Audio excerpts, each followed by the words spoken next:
What's up, everyone? This is SojuTalk, your weekly shot of K-pop. We're coming at you with a super spicy episode 260, and we're recording on December 11th, 2023. I'm Doug, and joining me today, we got Warren. Hey, what's up, everybody? And Anita. Hello. As a quick reminder, check out SojuTalk on your favorite podcast platform, sub to us on YouTube, and join the SojuTalk Discord, and be a part of the nation. We do have some announcements. Number one, we are back from our 2-week break, so cool. Yes. Yay. That being said, I need a cough real quick. Give me 1 second. Not this again. Yes. Okay. I had COVID. I had COVID during the first week of the break, so I'm still I still got the cough. I'm not infectious, so if I have to randomly stop talking for a second throughout this podcast, it is what it is. Warren got sick too. I think he might have had RSV. But he got sick too, so he's also doing that. So bear with us. Struggling. In terms of actual logistics, You sound like you're dying.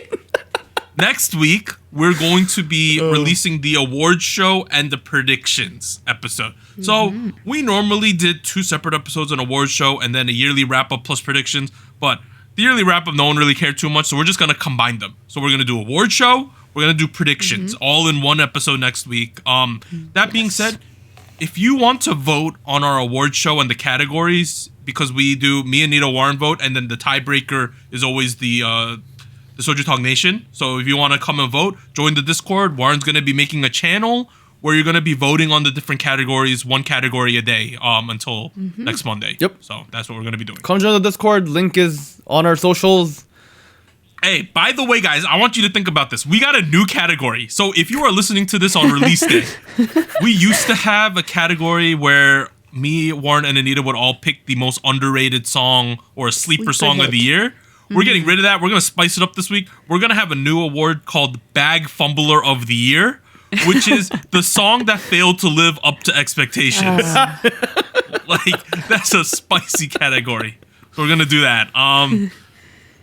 All right, so those are the announcements. I'm trying not to hack up a lung, but we'll see how long I can make it. Oh, bro. We're going to do big new releases. We got 5 of them this week from over the break. We got Dreamcatcher, OOTD. I don't know if it's actually supposed to stand for Outfit of the Day, but we'll say it is. We got BabyMonster's debut with Batter Up, Taeyeon 2X, ATEEZ Crazy Form, and NMIXX pre-release with Soñar. But let's start at the top with Dreamcatcher, OOTD. They are from Dreamcatcher Company, and their last 3 tracks were Bon Voyage, Vision, and Maizan. I'm going to go hack up along. One of you say what you feel about this track. I think you're right. I think OOTD stands for Outfit of the Day here. That's what it says in their press release. That's what it says. I mean, their verse begins with, OOTD, this is my fashion. So, unless it means, something else with related to fashion, you know what I mean? It's probably that, but... I'm back. I'm fine now. This is more. It's a lot more angsty and punky than I'm used to from Dreamcatcher, right? Oh yeah, that was the vibes I was getting. It's a bit of a punk rock hip hop thing. Dreamcatcher, I think of hard rock, maybe a little anime sounding, right? Something like that. Sort of like pop, K-pop / rock. This one's more angsty. I don't know. I can't think of a better word. It's just there's a lot of angst in this song. I mean, my impression of it was it is slightly angsty, but I also was surprised how I find it more approachable than some of the other songs that are heavier on the rock sound. I can see that. Yeah. And it's interesting because I feel like they've recently been trying out genres or a sound that is not as rock heavy as their previous releases. So I feel like there has been a decision made to explore softer, milder rock. Yeah. No, I feel like that this decision has been around for a while, and I feel like this has definitely been their farthest step yet away from what has been the Dreamcatcher sound. But at the same time, it also feels closest to the... If there was a K-pop bell curve, it feels closer to the middle. You know what I mean? Yeah. It feels a lot more okay, this is a very familiar sound and a familiar arrangement for K-pop. And I think a little bit of it came at the cost of what I think Dreamcatcher typically does really well, right? Because I think when I think about Dreamcatcher, I think the highlight of it, sure, yeah, they have guitar arrangements, whatever, but like I think the highlight of it always has been their like incredibly explosive J-rock inspired choruses. Yep. And it doesn't have to be J-rock inspired at the end of the day, I guess, but like the chorus here, I don't know, it felt like it kind of fell flat a little bit. But they did sacrifice that. I also think a decision I did not like personally was I felt like I heard that line OOTD, this my fashion. Oh. I felt like I heard it like 5-6 times in this track, you know? Yeah. Like it was essentially the anti-drop first half of the chorus too, right? Yeah. They served it in the beginning, but then they brought it back each time where the chorus would traditionally be in a song before we got to a part that actually sounded like it could be like a normal chorus, right? Right. And I feel like it just kind of messed up the pacing for me by doing that over and over again. Yeah, it felt a little too simple and a little too repetitive. Kind of reminds me. It's a little different, but it reminds me of the issue that we had with Baddie, where like they repeat the word Baddie like a million times, and I'm like, okay, like I see where your commitment is, but like it's a little far. I don't know. I also felt like it was a bit of a wasted potential in that aspect too, like. Because if you think about the word OOTD and like, you know, fashion and the fashion scene in Korea and Seoul, and the way it's a big part of internet culture right now, it's like there was a lot you can do.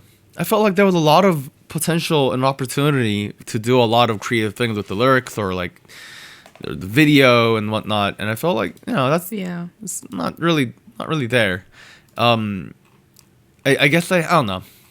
Like I'm clearly invested in the Stussy side of TikTok, so I was hoping for a little bit more of like something related to fashion. If you're gonna call your track OOTD, but like I don't know, I felt like I was a little missing there too. They also ended up doing like a weird meta music video where like that the music videos about making a music video at certain points. Like I don't know, I would say I like when people do that, but in this type of song, I just feel like if I'm to I don't look into messaging too much about a song, right? Yeah. But when I look into the messaging of the song, it's just more like it's like a flexing song, right? Like this is my fashion, right? Wearing my rollie, wearing my black dress, right? And I'm like, okay, that's cool, but like, what does that have to do with making a music video or anything like that, right? Like, see, that's where I was like, yeah, you have all that potential with that whole OOTD thing, and now you're going for the music video thing, which is like a cool standalone concept on its own, but like, you know, feels incohesive to put it together like that. It just didn't feel like the package was with a perfect bow at the end. You know what I mean? Yeah. Like, it doesn't feel like that. Now, the parts were good. I like some of the parts we got. I like this. I think, as Anita said, we also lost some of the powerful vocals, right, at certain points in the song, because we went with certain decisions. We got it at certain points towards the end where Xiyeon's doing her thing, right? She's an amazing singer, and like that was my favorite part of the song, you know, because it reminded me of what I'm used to. So I'm not opposed to Dreamcatcher switching it up, but I feel like there was not much of Dreamcatcher in this Dreamcatcher song. Ooh, yeah. I agree with you there.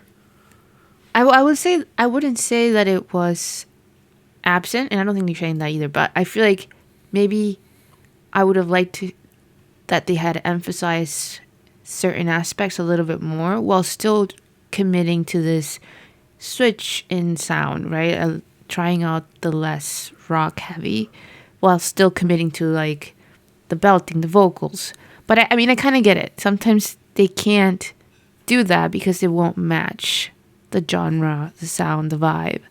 So I'm guessing they sacrificed some of that to go for a more cool, more chic. It seems like they almost went with like a grungy cyberpunk sounding song, right?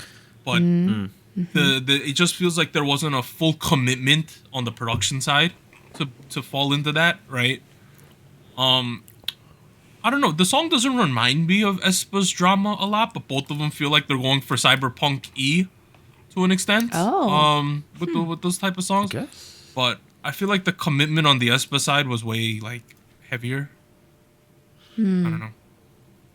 Yeah, I think they were taking a different approach, I guess, to a similar creative vision. I'm also thinking like, in general, I know people will disagree with me on this, but the way Dreamcatcher rap, especially I forget the individual names. Tami, yes. With her very low vocal range. I mean that's really cool, but on the other hand, like, is it enough to convince me that they can have a unique take on a punk heavy hip hop track like that is very similar to what other artists have done before already? Like, I don't know. I feel like it's a bit of a played out sound. And Dreamcatcher is coming in a little late because they have seen that there is they got guitars, we got guitars, you know what I mean? Like that kind of thing. And it's not quite interesting in that aspect. Because it feels like we're, listening to like a Dreamcatcher cover of like a... It just feels like the problem is that the parts that are most Dreamcatchery sound the best. Do you know what I mean? Yeah, like, honestly, yeah. That's the overarching feeling I got from this song. I was like, well, the Dreamcatcher's there. Like I said previously that didn't feel too Dreamcatcher, but there are little pieces of it, right, that sound like Dreamcatcher, powerful vocals. And I'm like, man, that's the parts that are the best, right? Yeah. But when you switch it up like that, but I'm still like kind of stuck to the parts that I know of. I don't know if you executed it that well then, right? Or the decisions were that good. But the thing is, I don't... It's not like... Here's the thing. I don't think this was the best creative direction for them. But on the other hand, I can't really think of like a better one for them. You know what I mean? Like, I don't want to sit here and just complain about it. I was like trying to think about like okay, like maybe they can try this or try that. But like, I wasn't... you know what I mean? Like... They should just go full anime... Like, have them in Gundams or something, dude. Like, it would be amazing. Or have, like, light cycles. I don't know. Like, have a chase scene, dude. I think... No. Have them show up in Madoka magic suits. Magical girl. Hey, that'd be kind of interesting, too. You know? I don't know. I don't mind this, to be honest. I wouldn't say this is a terrible song. But I do see how it might not highlight the best qualities. Yeah, don't get me wrong. I'm not saying this is terrible, awful, or anything like that. I just if this is a one-off, I think that's fine. But like if this is a first step in them trying out different things, and this is if all of these are gonna end up like this, I'd be a little worried because I understand the need to expand, and that's what I argue for all the time. Except for with groups like Dreamcatcher, their like identity is like so strong. Like moving away from it is not easy. It ain't hard. Well, it is very hard. The fundamental issue of OOTD is if you said sing 5 seconds of OOTD, what are you gonna sing? OOTD, this my fashion, right? Like, you know what I mean? Right? I think that's one of the issues that this song has on a surface level. I could see that. Yeah. Okay. Overall, for me, I was a little I'm a big Dreamcatcher fan. I'm really into the, tradition. I don't want to call it traditional Dreamcatcher sound, but that's the songs I like the most. Even with Warren and Anita, some of the other tracks have been a little further from the original sound. Like Maizon, you guys like that track, right? Yeah. Voyage. That was good. Voyage, you guys like that one. So there is room to do other things, but I just feel like this wasn't the best like swing and a I think this was a bit of a swing and a miss. That's just how I felt. Yeah. Also, weird timing for them. They released this 2 weeks ago, basically right before award season. You don't get to promote the song all too much, right? And unfortunately, Dreamcatcher's not like a group that gets invited to all these end of the year shows or something like that, right? So it kind of feels like they just dropped this, and then that's it, right? I think the timing's a little weird. Yeah, but I'm guessing like they're trying to weigh the waters a little bit, see where they can expand to, experiment a little bit. This is a part of an EP called Versus. this is a part of a series of EPs called Versus, which is going to be a 2-part EP. Sorry, a 2-part series, I guess. And this is the first part of it. There's going to be another one that is a part of this Versus series. So it feels like with those two, they're going to try to like experiment a little bit, see where they can go. So we'll see what happens there, I think. All right. Let's pivot. Wait, what do we got think? I think mild, this was mild. It was mild, Anita. Wow, okay. Oh wait, no. What was the rating? I was thinking tingly. Anita said it was Anita said mild. mild. No, Shit. no, Oh, bro. tingly. For me, if I'm to be like real honest, it was mild for me. Damn. Tingly for me. Like I can't see myself like putting this on the playlist, you know? Really? Like if it's there, Oh, it's really? fine. But like I ain't gonna be like, yo, let me put on some OOTD, you know? That's the I would problem. let it play. I would put it Yeah, on. I would let it play, but I ain't gonna add it to the playlist. Okay. I wouldn't skip it. I wouldn't actively look for it. If it shows up, I ain't skipping it. You know what I mean? True. The next one I might skip. I'm not dying, but next song, BabyMonster's like super anticipated debut with Batter Up. They are from YG.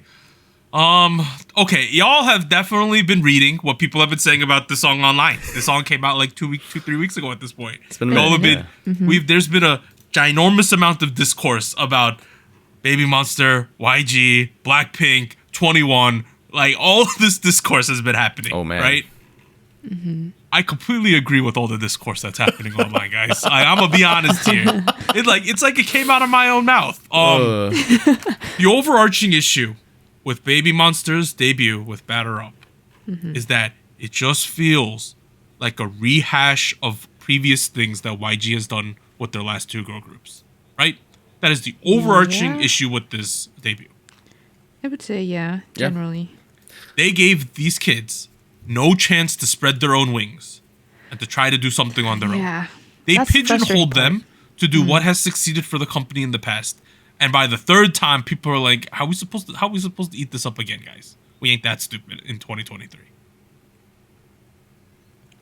Right? Yep. Yeah. Like, like we can move on. Like, honestly. We're done. There's just like weird decision after weird decision after weird decision to get to this song, right? And to this debut. A couple things I want to say off the top of the bat. The first thing, they did not promote this in person once after they released this. Really? I was surprised about that. There are too. no live stages of Why? this. What is? I looked Isn't for that it, weird I was in like, itself, no, right? There's nothing. Yeah, that's weird. There's nothing. Number two, one of the members didn't debut with the group, right? Right. So people are like, well, it seems like you might be wanting to add her back before we really have the thing going, right?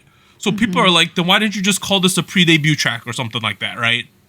They could have. Yes. But the overarching issue is that when I Google BabyMonster Batter Up and I start looking at related content, I see a lot of AI covers from Blackpink. Bruh. You know? Bruh. Everyone has seen that type of stuff at this point. It did get 91 million YouTube views, so people are watching this. But it feels like this one was decently received on a global level where people wanted to listen to the song, have discourse about it. But I heard in Korea, people do not give an F about this song. Am I wrong, Warren? I'm not wrong, am I? Nope. True. Nobody knows No, right? who BabyMonsters is yet. I mean, yeah, it's not. There was a lot of discourse around the music community. K-pop is at a level where people, check it out, and they're like, "Ooh, this is Blackpink's Hubei girl group." We should all check it out. And people are like, "Wow, it's like Blackpink is back with 3 extra people, and now it's 7 people." It's the same kind of jokes. It's the same kind of "Ooh, I unheard this and left the group." That kind of same joke. The same joke that everyone has been dropping. Come on, yeah. I mean. I heard a lot of people saying that this is just like a Blackpink reject song that they gave to BabyMonster, right? I heard that people saying that a lot. I don't necessarily agree with that, but on a level where some of the lyrics are "Remember me," right? Like, how can I remember really? you? I don't even know who you are, bro. You really like, hate that one? I hate that line because it's just like I heard other people saying, you know, well that line's more for people who watch the show to make BabyMonster, blah blah blah, right? Sure, my response to that was, but like that means like 99% of people who are watching this were watching that show, you know, like and like it's just not appropriate for a debut. Like this is a debut. A point of a debut is to introduce yourself, to characterize yourself, make yourself an identity. That none of that happened except remember me. Additionally, in terms of other decisions YG made, right? Not the kids, because this is not the kids' fault at all. Mm-hmm. They did the modern day frantic cuts where they're cutting every like 0.3 seconds of this music video. It was so hard for me to like figure out what these kids look like because they just keep cutting over and over again. You know, it's really hard. I found it really hard to get engaged with this music video and to learn about these kids and be like, oh, I like this kid, because like they just kept cutting constantly throughout the entire music video. Yeah. No, I feel like one of my biggest disappointments is the music video because I cannot. Thank you. How can I say it? Like, it just feels like we're building up this hype, right? We know that YG is a big company, top companies for the industry, and to have this as a debut feels very like, what happened? Like, did we just stop planning? Like, because it feels very underwhelming. Pure use of like set designs and like not even like interesting, I would say. Just these could have been some like big white background sets too, right? Exactly. Like, honestly, we've seen this already. It's not new. It's been out for a while. I don't know. I'm just very disappointed in the music video.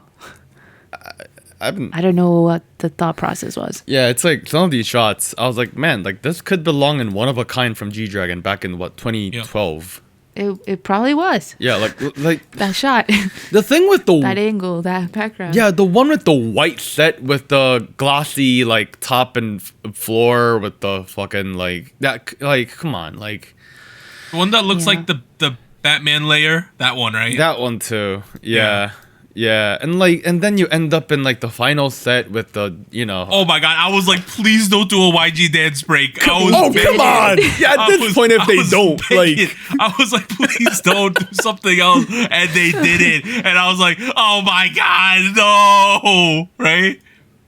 And end up in that fucking like set that I'm pretty sure I've seen. It looks like the inside of the UFO. It looks like the inside of a UFO from like 2005 or some shit. Oh my god! I was like, no way are we going to have the most predictable debut like song ever, right? And then they did that dance trick, and I had lost all hope at that point. The moment here's the thing. The moment you hear the first like 4 seconds of the song, the entire song is predictable. Everything happened within the realm of predictability, except when you hear like WAP 2.0, right? Yeah. Like, I was like, oh my god, we're really doing this, guys. The verse sounds like WAP, and the chorus sounds like Money by Lisa. I heard Money when I first listened. The part that really fucking pissed me off is the one part I didn't predict. And normally I'd really like this, but they shoehorned in a Jersey drum loop in the build-up.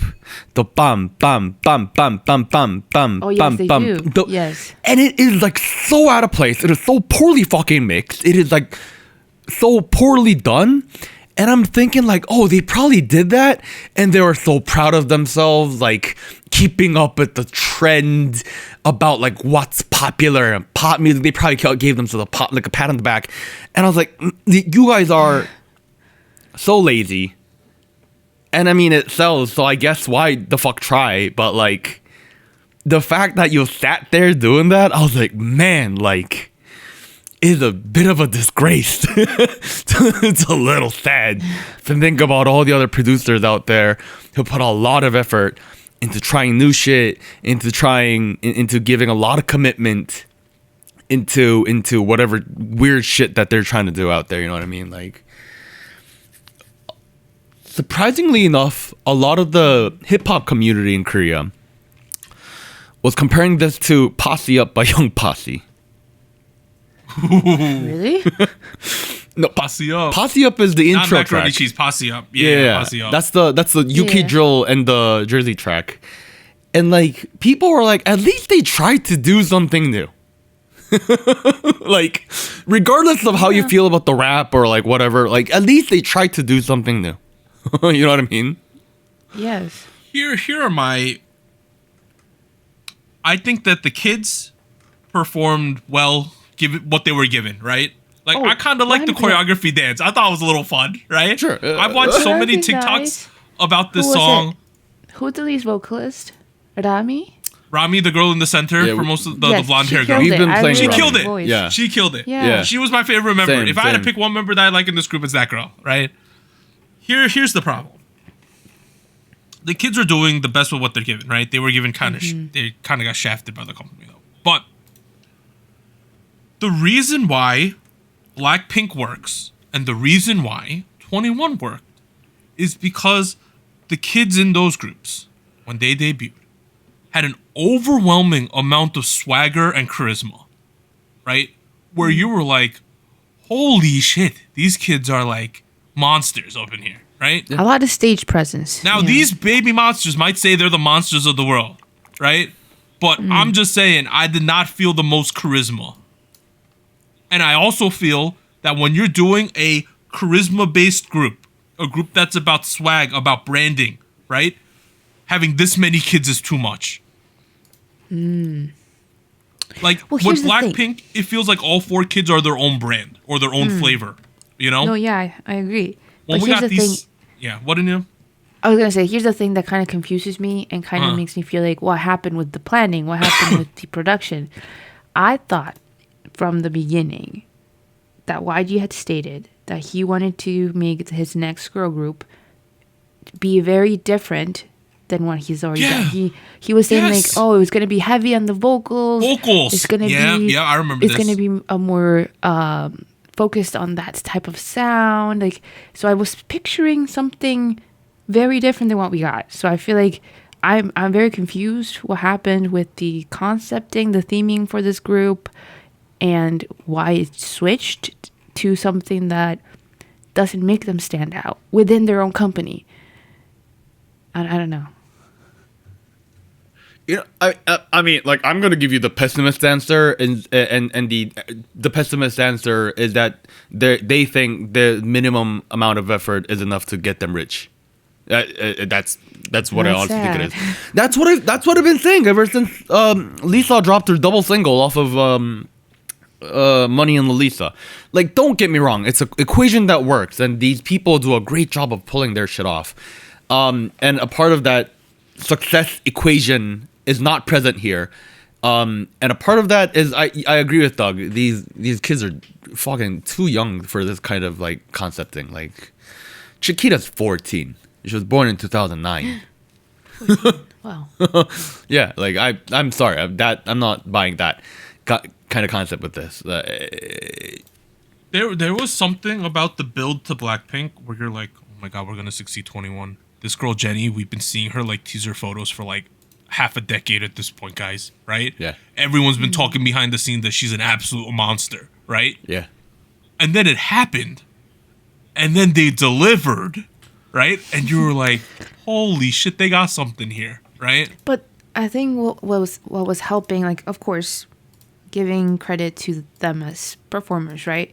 But it helps when you have production, concepting, theming, like everything working to make you stand out, to make you make an impression, right? Because I feel like when I remember that debut, it was very different than To Anyone. Yes, yeah. So I feel like that's one of my biggest concerns for this. That it doesn't feel like the effort was there to make that distinction. We're really gonna have to see. Like, I ain't gonna cast judgment until we get the second track, right? Because YG Yes. clearly is seeing this feedback, right?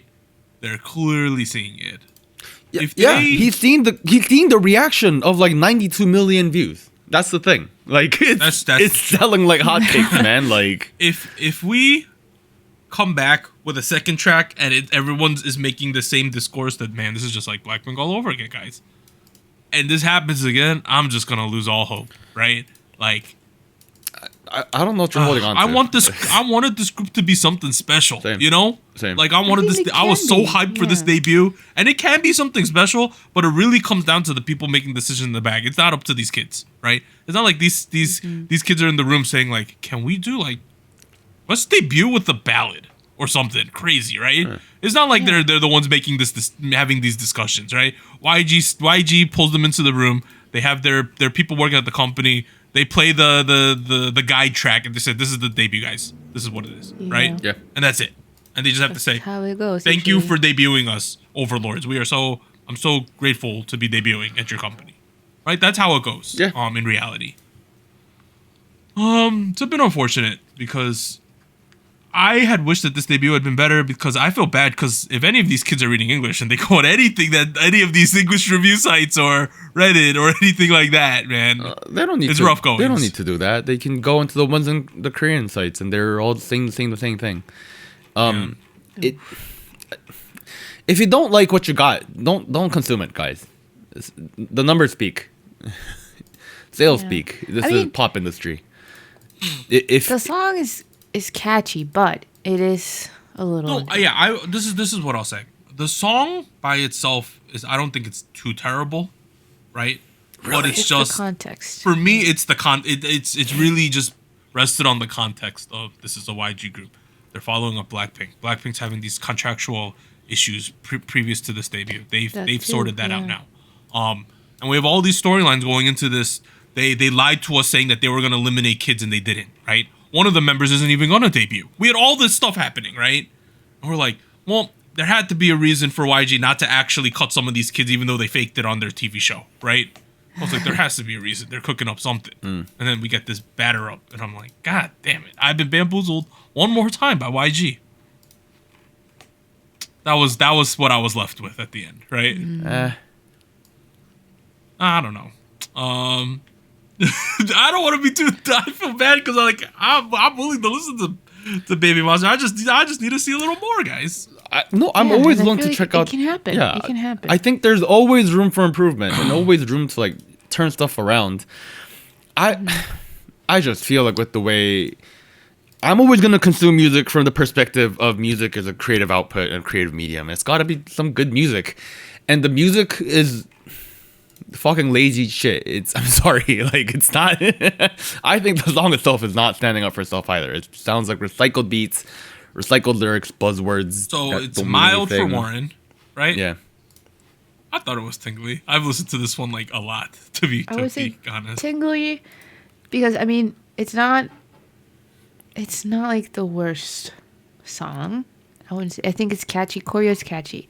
It's just a lot of elements that I feel like the expectation was there. Yeah, I don't think it's good when you're listening to a debut and you're thinking like, really? you know what I mean? I don't think that's ever a good sign. All right, let's move on to veteran singing sensation Taeyeon with 2X. She's from SM. Last 3 tracks, INVU, Can't Control Myself, Weekend. Interesting song selection from Miss Taeyeon, right? Obviously, vocals are extremely solid. That's the selling point of Taeyeon, right? The vocals are going to be on point. They were on point, right? So it's more or less, with Taeyeon, you know that the performance is going to be top class, but it's more or less comes down to what concept is Taeyeon going to do, right? Right. She chose to write like a introspective song talking about, I don't know if this is a real story or not, right? We're talking about a hypothetical ex person. Could be real. That's the thing. This song got me more interested about the potential, like if this is real or not, than the actual song itself. Do you get what I'm saying? What do you mean? Like, I was more hype in my head and be like, yo, is this meant for someone? Is she pulling a Taylor Swift right here? Who could it be? Right? I don't know. It could be about anyone. It could be about some guy who didn't like her lipstick or only talked to her about t-shirts like before she blocked him. Even though, you know what I thought of? I thought, yo, maybe that's like Warren would talk about t-shirts. Hey guys, hey baby girl, look at my Stussy t-shirt. Yeah, you want the Stussy t-shirt? The reason why I was like, yo, is this real? Is because that's some like real personal stuff here, right? It's like you only wanted to talk about your t-shirts, and that's when I knew like this ain't working. I threw up my lipstick because you said you didn't like it and I liked you so much and I was kind of dumb to do that, right? Like, but like I feel like I really like that. I really like that. You know what I mean? It's a good. How should I say it? I feel like the storytelling was on point. Yeah. Yes. Yeah. Because you know that in the process, right, of most of the genre's releases, right, it's written by somebody else and then the artist receives it and performs it. It feels nicer to have that sort of personality in the song, if that makes sense. Right. Here's the thing. More personal. It's definitely a personal story, but it's also very relatable as a story. I feel like that's always the best kind of lyrics. Like it's incredibly like specific because like you know what I mean. Like when's the last time you've been pissed off about a guy talking about a t-shirt? But like I'm sure you've been in a relationship like near the end of it. And you're like listening to the other person talk, and you're ticked off about like everything. Stupid, yeah, right? Why do you have that expression on your face? Like you know what I mean? That kind of thing. You know the relationship's over when you sit there and you think everything this person does just infuriates me. Right? That's when it's beyond over. Yeah, like I remember like I was in one relationship and with that one girl from college, Doug, and like I was like, can you like stop talking about like Mala Dry Pot for a fucking second? And I like Mala Dry Pot. Don't get me wrong. You know what I mean? Like, so, I mean, there was some personal lines. Like she said, the only flaw you said was that there was none, and that was cringy, but I liked it at the time, right? Like that's very relatable because when you're infatuated with someone new, everything's amazing. You know, you could say anything there, and it's great, right? I could be that person. I'll change him. But then when you go like once the relationship's like halfway over and you're like, God, that was a terrible thing to say there. Why did I even go for this person? Big L, after big you L. said he had no flaws, right? Big like, L. What the F? She's probably like, I threw out my lipstick. That shit was expensive. But you said you didn't like it, so I threw it out, right? Like that being said, I don't think this is gonna be like a Taeyeon classic legendary song, but for what it is and the storytelling, I thought it was a very fun experience of a song. I mean, I think the song's really well written too. I think she does a great performance too. Like it's one thing that stands out to me about this song is that Taeyeon typically focuses on the explosive, dynamic range, the classic "I'm a great vocalist" kind of thing. And there's a couple times here and there where she leaned into being more of an R&B singer. This is also definitely one of those cases. And the top line is so like the verse, the chorus, all of it is so rhythmatic. It's so like the part near the end of the chorus where she goes like gonna block you, put a call to X, like that flows so well. Like it's just that stuff like that is the whole song flows so well. Where it's like okay, this is a different side of Taeyeon that we normally don't get to really explore in songs like I Envy You or in her ballads, and I really appreciate that because this song is definitely more of an R&B track, and the arrangement leaves her a lot of room to like just play around with the rhythms there. This song just has like an extreme amount of relatability for Taeyeon, which is rare because you know, previously to being on Naruto Amazing Saturday, that TV show, Taeyeon was like a very introspective, like you didn't get too much info about Taeyeon, right? She was kind of mysterious. Really?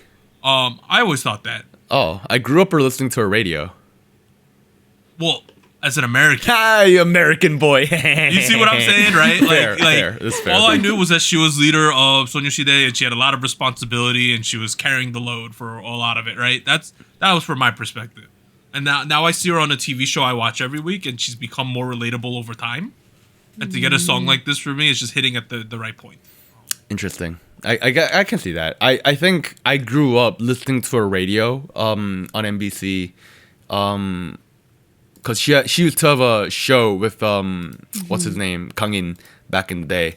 And then she was on We Got Married with Chung Young-don. Like, remember that? Like that was like I remember that. That was so long ago. I was like, what a weird pairing. Yeah. That was like right after Adam Couple or something, right? Where people were just like, what the F are we doing here, guys? No, that was like way before Adam Couple. Oh, was this way before? Was this like the early stages? Yeah, because she was doing it with the comedian at that point. Yeah.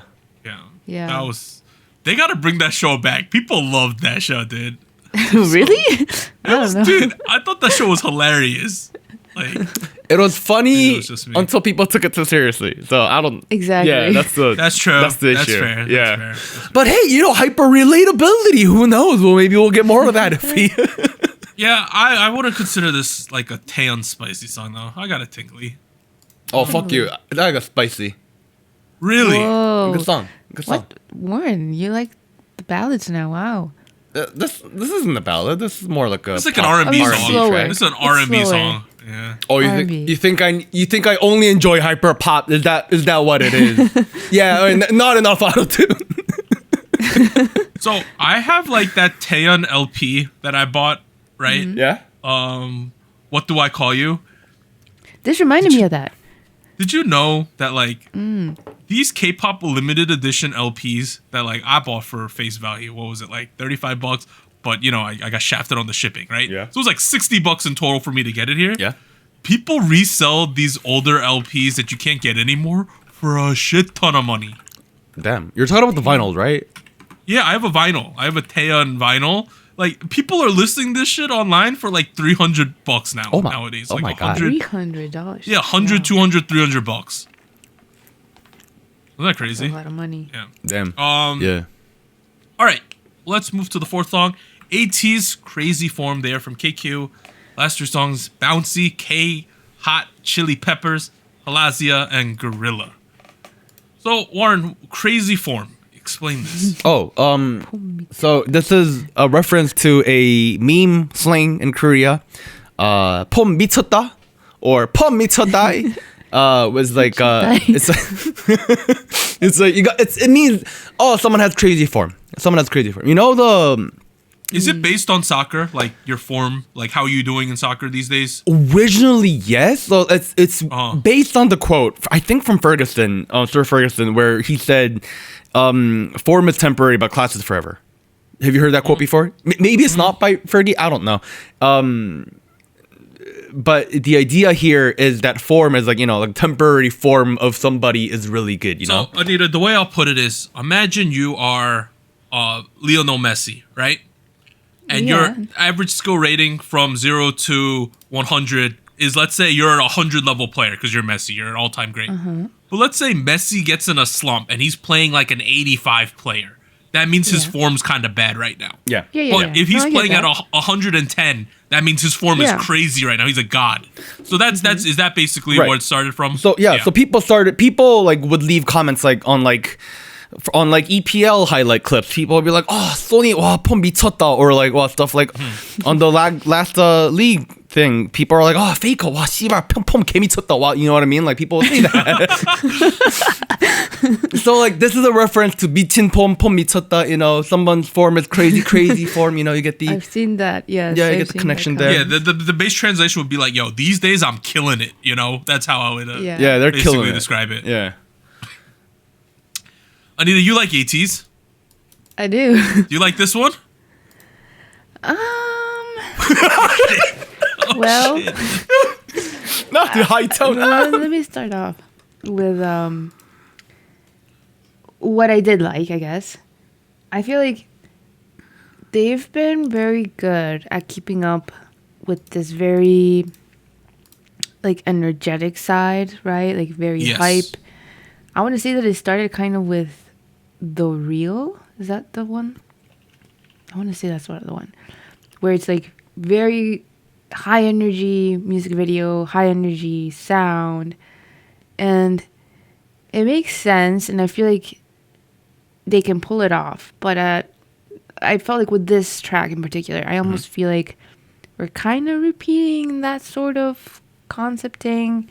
I felt like this particular beat also was a little, not necessarily like one note, but like one level. Like I didn't feel like we were going places. Like it was like a journey. I felt like it was very middle, and it's fine. But the fact that it's a middle ground, but it's very high energy, it almost feels like it wore me out a little bit. I don't know. You know what it is?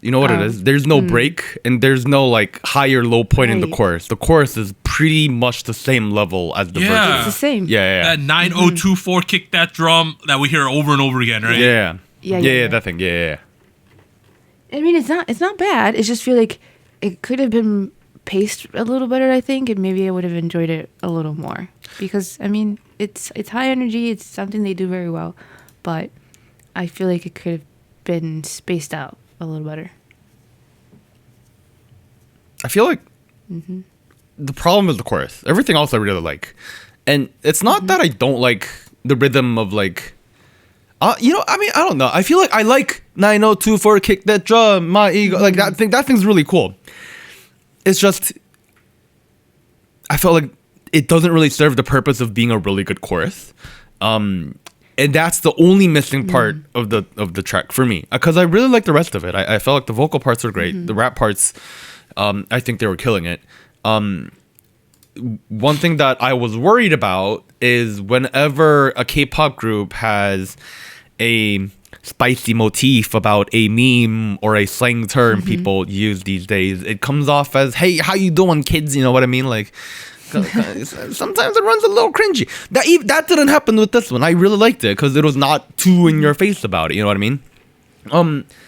So I think for me, the only part that fell off flat was the chorus. It's not the fact that I like it, but more so like it didn't really serve the purpose of being like the central anchor of like. They had a good build up, right? And then I could have understand if you had that 9024 part and then it got hype or something, right?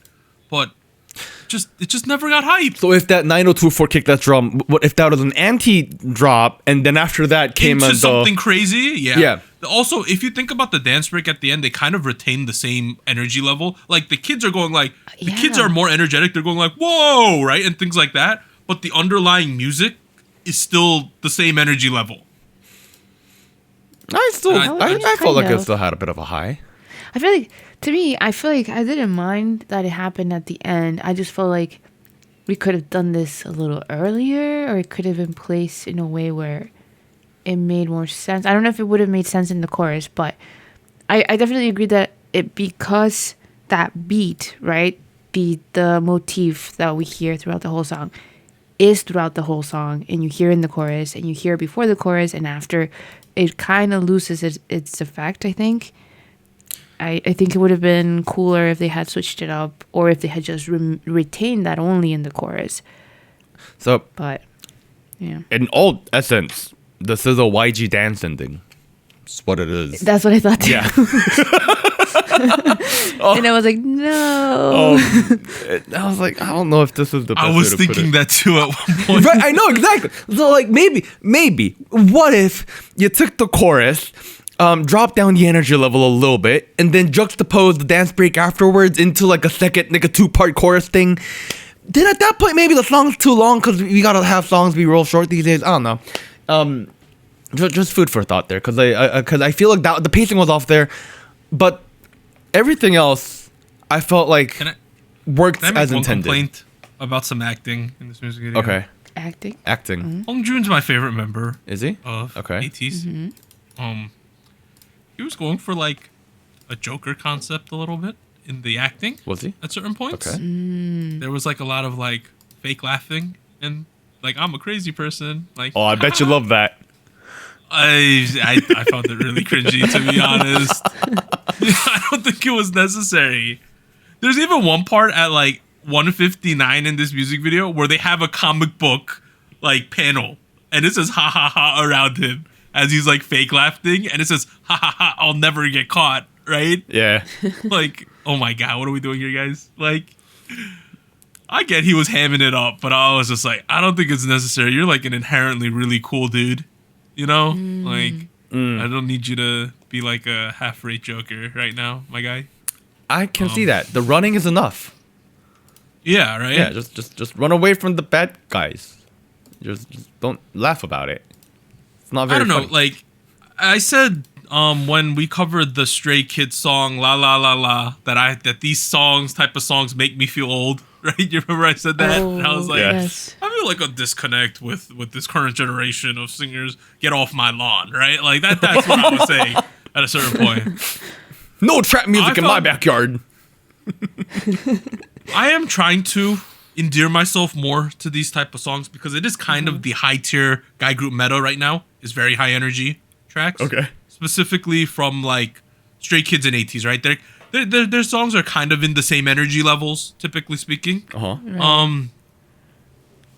At least for me, La La La La gave me the payoff that I was seeking in the chorus. You know, like we brought the energy up to an explosion, and then I got an explosion, right? But for me, with this crazy form track, we built it up to a certain point. We built it up well, if anything. And then once we get to the chorus, I'm like 9024, bum, bum, bum, bum, bum. And I'm like, God damn it, you know. Like I was like, you know, you riled me up for nothing, right? That's where the song falls a little bit flat for me. Now, but the individual sections are extremely good, right? Because you know ATEEZ be killing it, but I just wasn't the biggest fan of the chorus. Let's do a lore as well.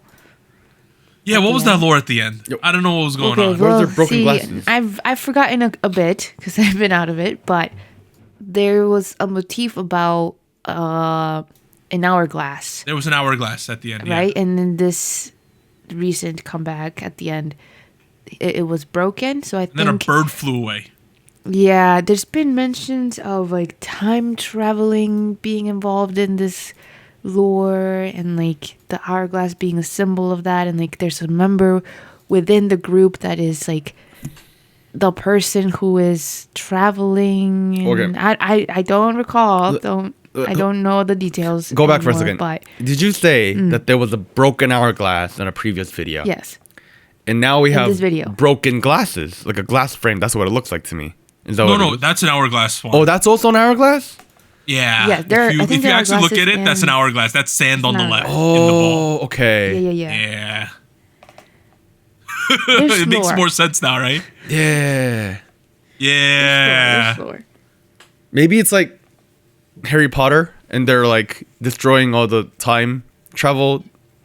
Maybe I would have to look into it because I've been out of it for a Or while. maybe it's a message about recycling, because you can't recycle sand with glass. You know what I mean?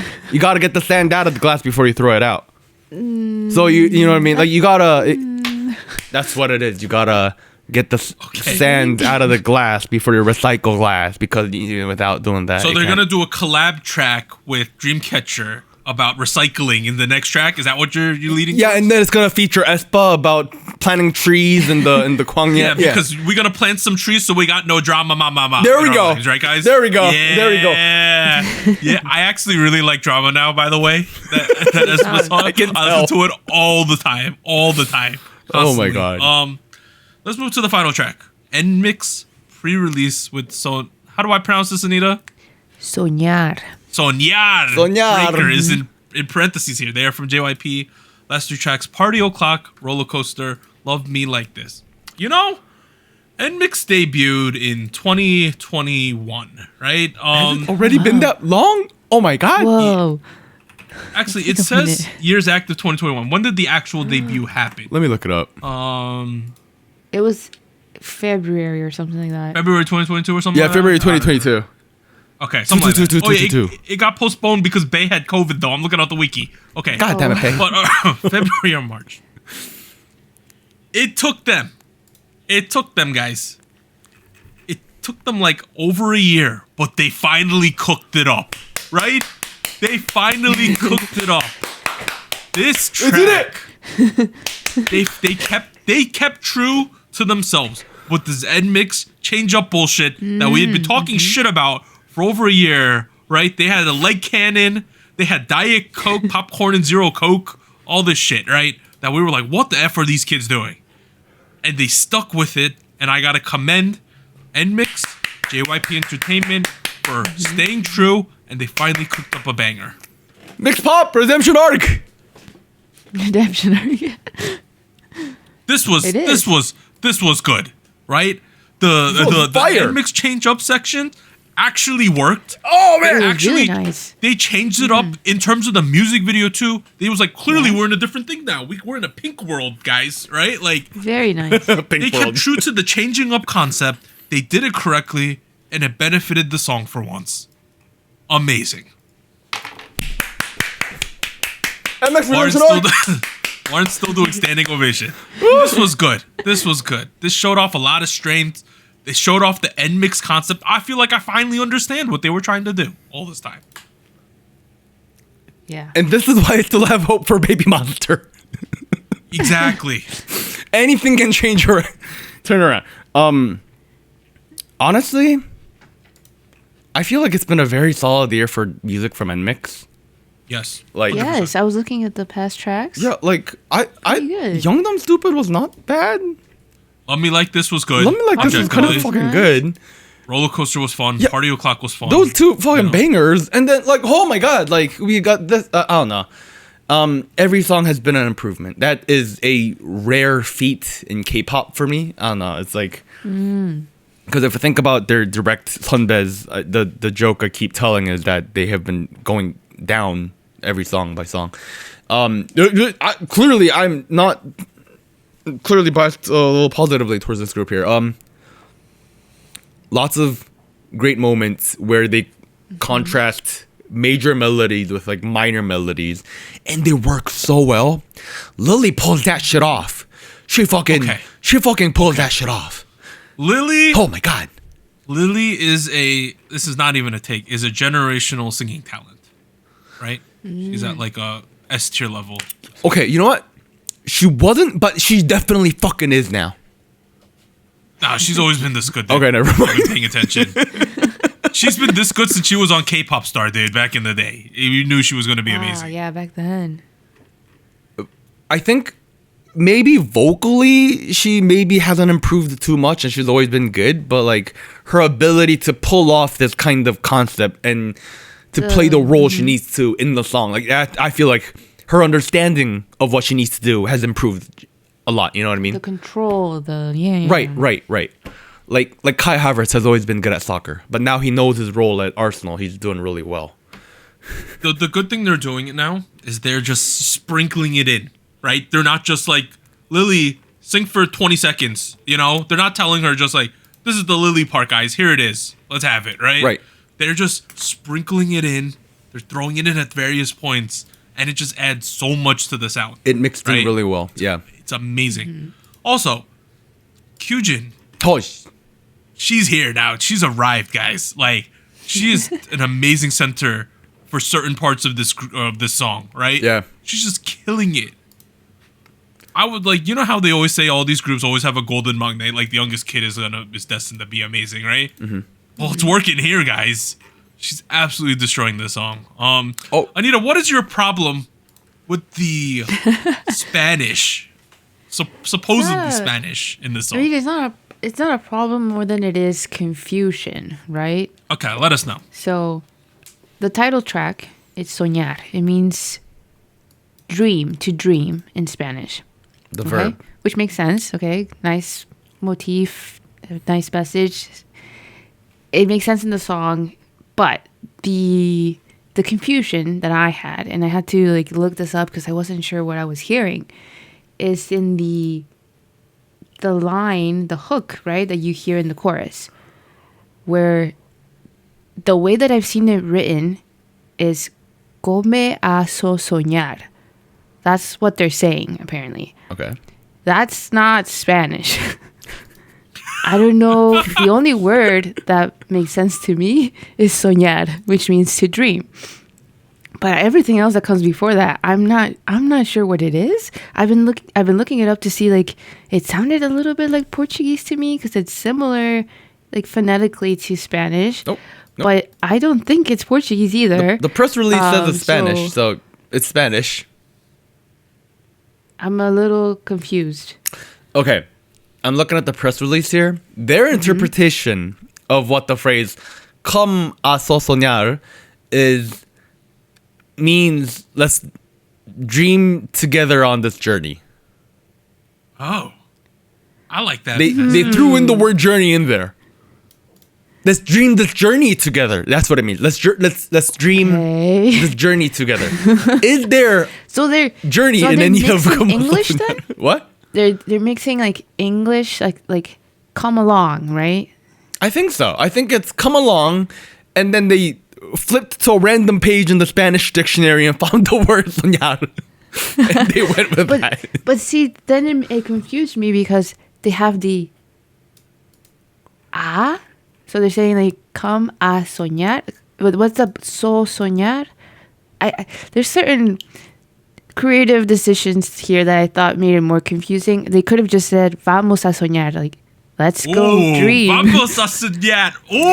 That still makes sense. Doesn't sound as good though. No, doesn't sound as good. I like that better. The word come has like a very strong like sound to it. You know what I mean? No, I like vamos because that's what like they always say when like Real Madrid scores a goal, you hear all the players go vamos, right? Like Jude Bellingham right now has been screaming it all the time because he can't stop scoring, right? I like the word vamos. Yeah, I mean the thing is like, of course, people, like I said, they make creative decisions, right, accordingly, and I'm not saying that it's wrong. I'm just saying that it's not. Anita, you can tell them it's shitty wording. Grammatically, I think This is so funny tell them it's because shitty normally wording. I'm the stickler for like shitty English in songs, right? And like I've never like for me, since I don't understand Spanish all too much, I'm like, it's okay, whatever. I'm having a good time, you know. And I'm completely outside of this argument. I mean, to be quite honest, the English here isn't great either. Like they're like whatever. Okay. I forgot. Well, what did they say? Let's lead into this. What my favorite part of this entire song, right, is at like 1 minute and 33 seconds in when Lily says we're breaker and changer in the really high note, right? Yeah. And then we go right into the pre-chorus, la la la la, right? Yeah. There is something about that segment that feels like, I don't know how to describe it, but it feels like Broadway or like a movie trailer. Oh, yeah. Or something like that. Ooh. That vibe is what I'm getting there. grand. Oh yeah. Yeah. It was an amazing transition. Yeah. That's like my favorite transition of the year. It was so good. It came out of nowhere too, right? Yep. They're doing the Kyujin rap section all of a sudden, right? And then what's her name? I forgot her name too. Who's the other? Ju, right? They're doing the back and forth rap section, and I'm like, okay, that's fun. And then all of a sudden we get the Lily thing, and then we get straight into the pre-chorus out of nowhere. It's very epic sounding. It was amazing, that transition. It was a great banger transition after the transition after another. Like, cause like you start the whole section with the whole UKG section, where they're doing Bae and Haewon in the pink suits, and then that rap verse. I don't know. Here's the thing with like a big part of why I think OO dropped the ball so hard was because I was like, okay, they clearly want to rap really well, but they can't yet. I know you praised Kyujin already, but like Ju too. Like they have come so far in terms of how how much control they have over what they're doing here. I feel like it's wild. Same. I also really like the section where they're like near the end. They're like, "Ooh, like it." That thing, like. Yeah. That whole thing where it goes into just their vocals and the been, percussion, like that could have been so cringy. Like I would have complained about it. I know, but it wasn't. it rode that thin border so well. Like, man, you know why it worked is because like the way I'll describe it is like Lily was singing the high notes there, right? Yeah. She was singing essentially what was the bridge, and she's like a basketball player, and she threw the ball up for an alley-oop, right? yeah. And then they do that's another fantastic transition where they all of a sudden just go back into this, ooh, papa, and I'm like, oh shit, right? Like what just happened here?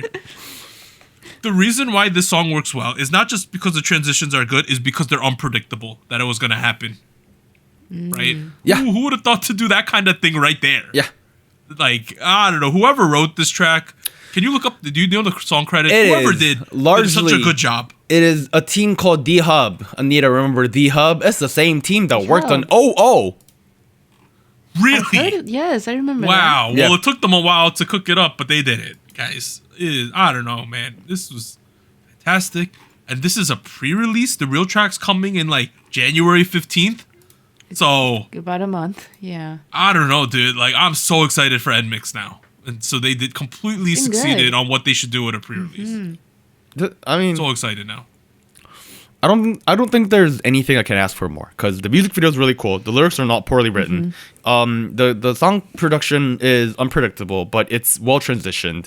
It hits the note of being both within the realms of K-pop, but it's also very trendy because they threw in that whole UKG thing in there. UKG. What did they miss? I don't know. What do I nitpick? What do I nitpick? Soyun's bangs? Soyun's bangs?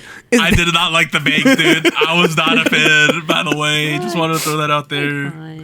It was not fine, Anita. It was not fine. That music video was cool, though. You gotta admit. Those cuts, cool.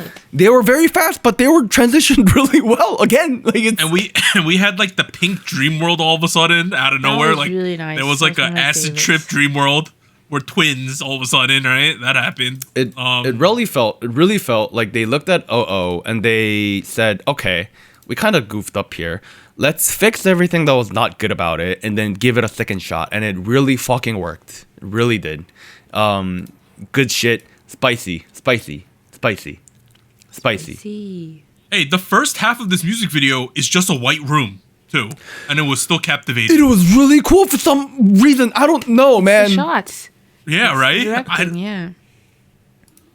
And also, unlike some other music videos we've been seeing lately, is they held one shots long time on each of the kids when they were singing their parts.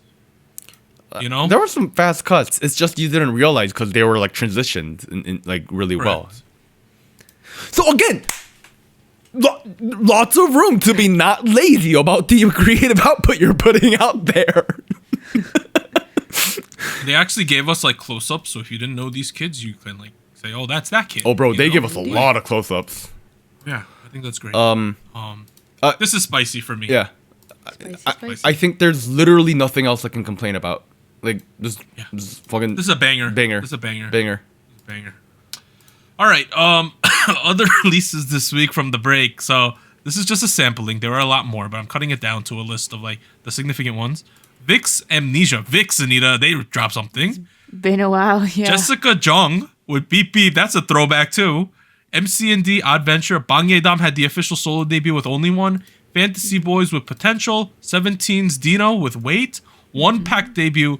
That's the group that has like Jae Chang in it, and it also has Jungwoo from Boys Planet. I think they're both in that. Oh, wow. They released Must Be Nice. V-Cha released Ready for This World. They're debuting, I believe, official debuts now in January. Oh, wow. They've announced. Oh, wow. TVXQ Down. BM Low Key. Becco from Newest with What Are We? XG released like an XG Christmas song, essentially, with Winter Really Without nice. You. Yes. And then One Top, which is the UJ Suck group with Young K in it, released Yes, Say I Yes. saw that one too. All right, I guess it's K-pop. Spice King.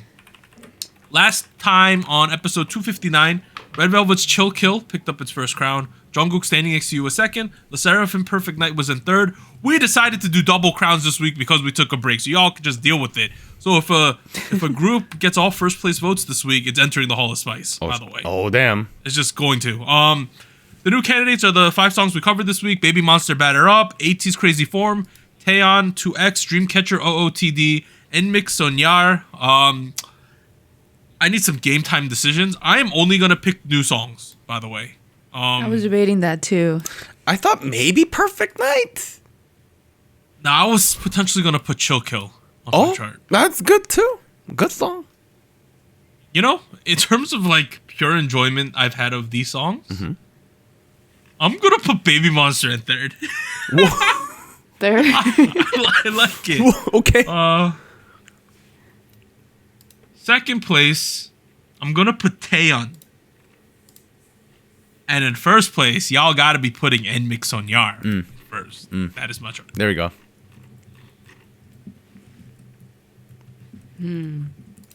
Okay. Anita, I'll start with this is your my- cue. With my first place. I also have NMIXX. Let's Soñar. go.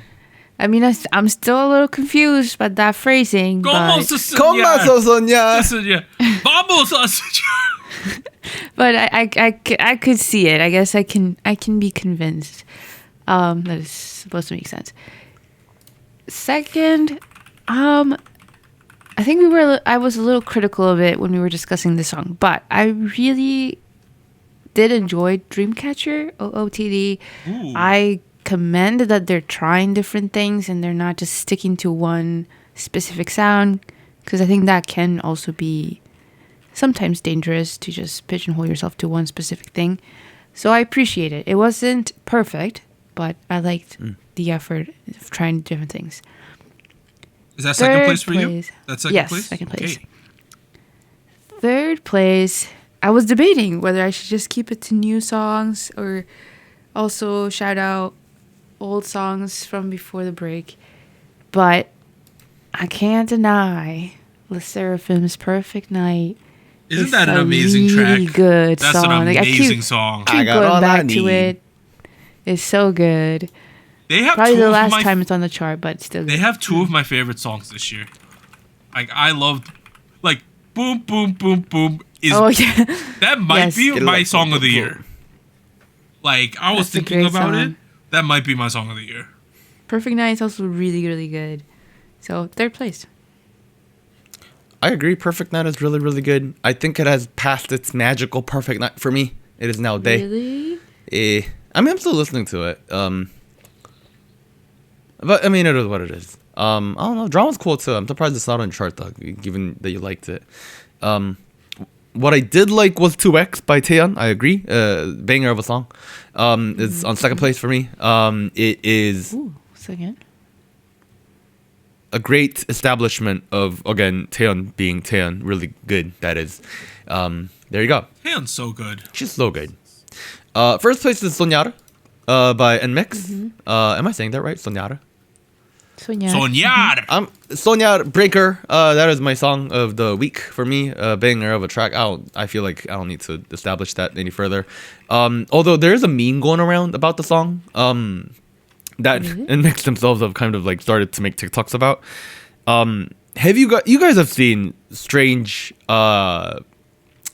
Lawyer Woo Young-woo? Oh Yes. yeah. Extraordinary Attorney Woo Young-woo. Yes. In Lovely drama. In the show, there is a antagonist named Kwon Min-woo. Yeah? Yes. Yes. His nickname is... Do you guys remember his nickname? No. Oh. 권모술수 권민우. That was Oh. his nickname back in law school. 권모술수냐? 권모술수냐? Okay. That's a meme that's going around. They've been like making TikToks about it after, like some people have. So I don't know. That was kind of funny. First place. Looking forward to their actual release as well. That leaves me with a third place. And I gotta give it to Dreamcatcher OOTD. I agree with Anita. If I am thinking about somebody doing really well about something they're already really good at versus trying something new, I always, raise the hand for something that is trying something new. Did this work out perfectly? No, but I do appreciate it, and I do think it is a sign that they want to continue growing. It's a sign that there is effort to try new things, think outside the box, go where you have not been. There you go.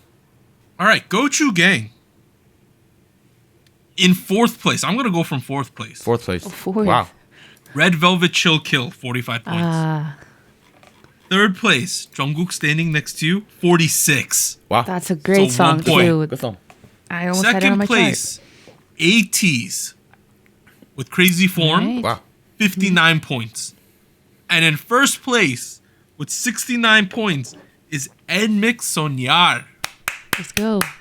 As a result, in third place this week, Dreamcatcher with 4 points, OOTD. Okay. Nice. Second place is Taeyeon with 6 points, 2X.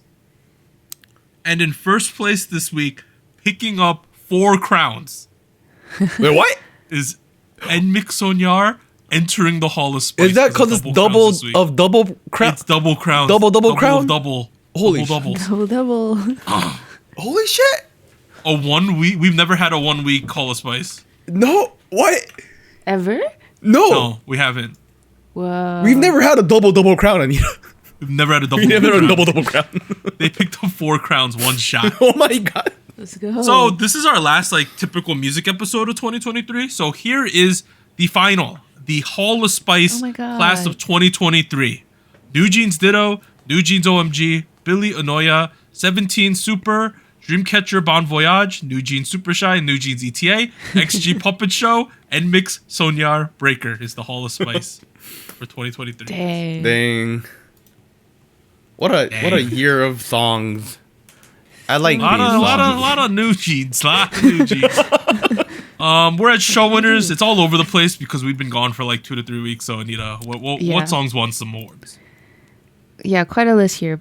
We start off with IVE with Baddie. They won on Inkigayo, and they got a triple crown for that one. And they have a total of 5 music show wins for that comeback.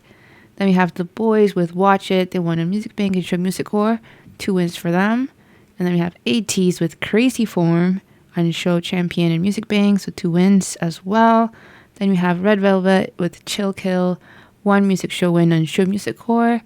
Then we have Taeyeon with 2X, also 1 music show win on Inkigayo. Then we have aespa with Drama, also on Inkigayo, 1 win.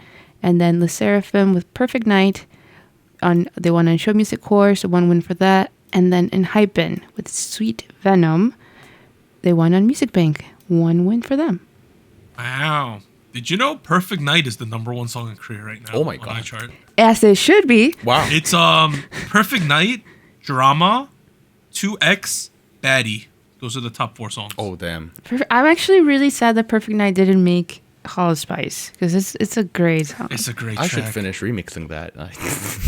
That's an amazing Yes, track. Warren. Dude, LE SSERAFIM had a good year this year. Yes, very good year. All right, we're done with part 1 of SojuTalk episode 260. We'll be back after a short break. 3, 2, 1.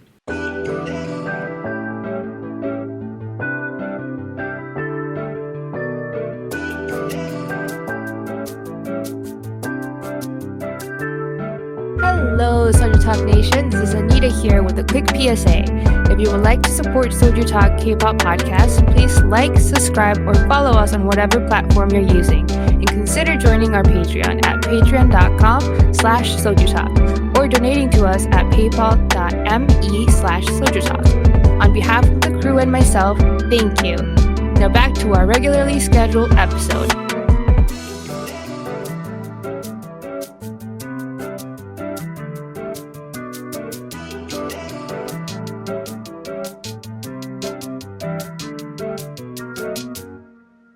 All right.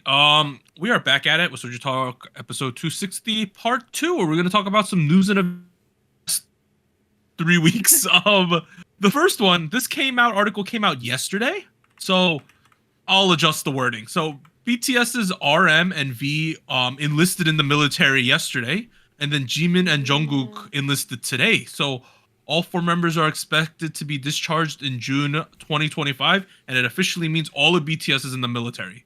So if they're going to be discharged in June 2025, I would expect that they're going to make their big way to come back sometime in the winter of 2025, 2026. So you're going to have to wait like 3 years, guys. Hey, I mean, Jin's almost done already. Yeah, it's getting there. Yeah. He's already like the highest rank you can get while serving the enlistment period. So Wow. yeah. Ooh. Best of luck to them. Oh, I got a funny, interesting story that I found out over the break about the Korean military, right? Oh, what's up? My great-grandfather, I never met him. He died before I was born, right? In Korea. Yeah. He got a military funeral reburial awarded to him. Oh my God. Oh. Because they were finding people who served Korea during the Korean War, and through some program you applied to, he got reburied in a military cemetery. Oh my God. He was a lieutenant colonel during the Korean War, so that's pretty high up. Oh my God. Wow. Thank you for your service, great grandfather. Yeah, so I don't remember him, but yeah, he got a hero's burial. The 갑자기, it just happened. One of my grandma's brothers in Korea like applied for this, and they brought up all his records, and they did a search and yada yada. So he got reburied in Daejeon. So they moved him from Daegu to Daejeon. Wow. Wow, that's crazy. Yeah, I thought that was pretty cool. Let me find the specific rank. I think he was actually, I'm not gonna know. I'll bring it up later during the break. But yeah, okay. He was a pretty high up during the military, so pretty cool. Shout out to BTS. Hope everything goes well. Stay safe, guys. Yes. We'll see you in like 2-3 years. Yeah. We'll be right back. Oh. It's interesting because V was on a Running Man this past 2 weeks, and now he's in the military all of a sudden. So that happened. Next one. SM Entertainment shared notice that Rise's Seunghan will be suspending future activities indefinitely following recent events. So Rise going forward will be promoted as 6 members. So basically, this guy Seunghan, people are assuming it's someone close to him or had access to his information, was leaking everything this kid has ever done as a teenager. Mm-hmm. Oh my god. They were leaking like, oh my god, he did this. He was dating this girl. He did this thing. He might have smoked here. He drank here. They were like leaking this bro's entire history to the public. Too much tea. Too much tea. So people think whoever was leaking this like knew him personally because they had like full info about everything this kid had ever done, and they just kept leaking it. And then as someone's like, "This guy's a risk," and they dropped them more or less. Yeah, that sucks for him.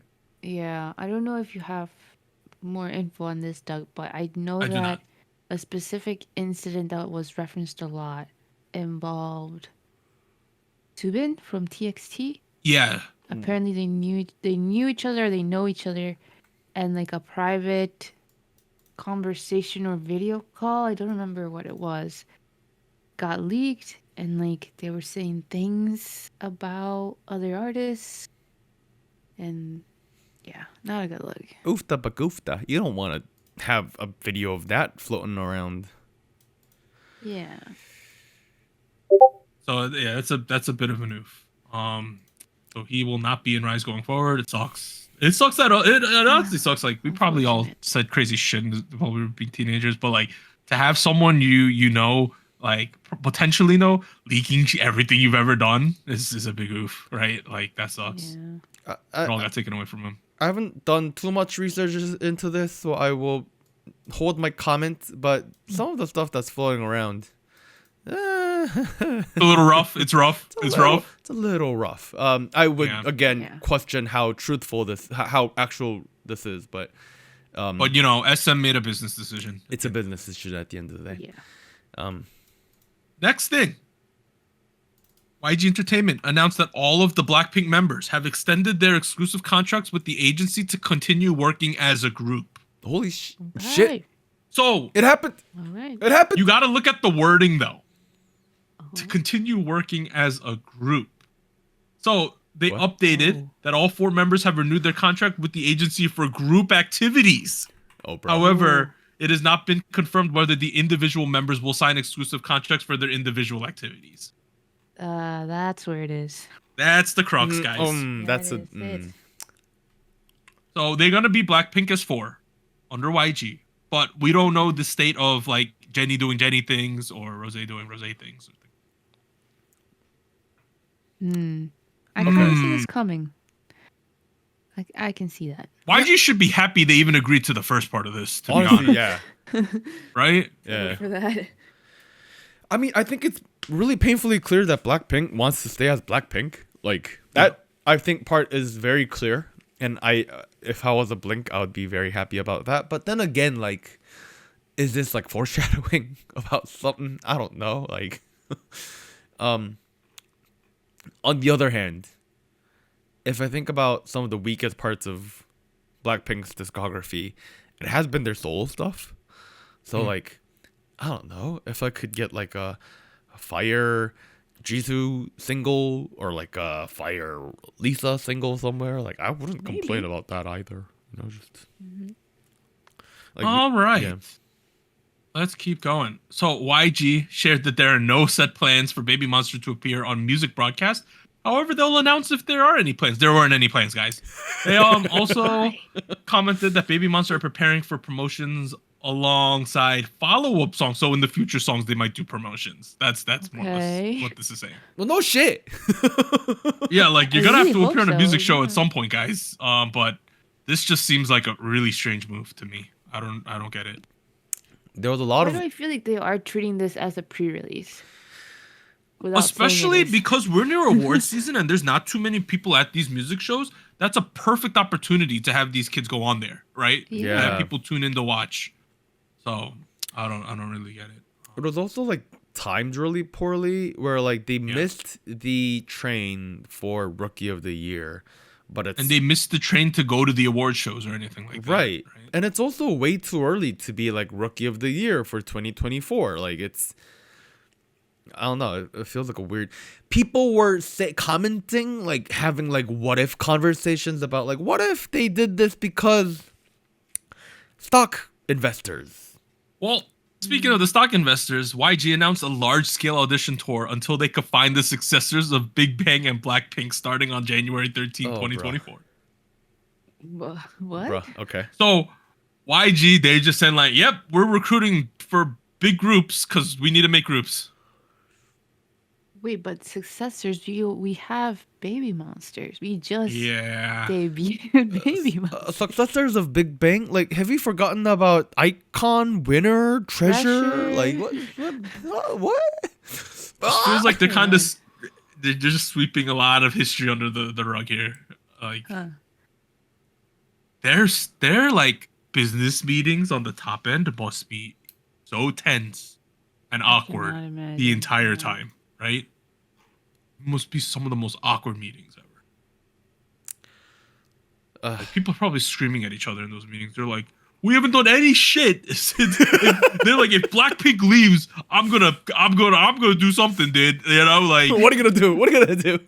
I'm gonna burn this building down, right? Like, No.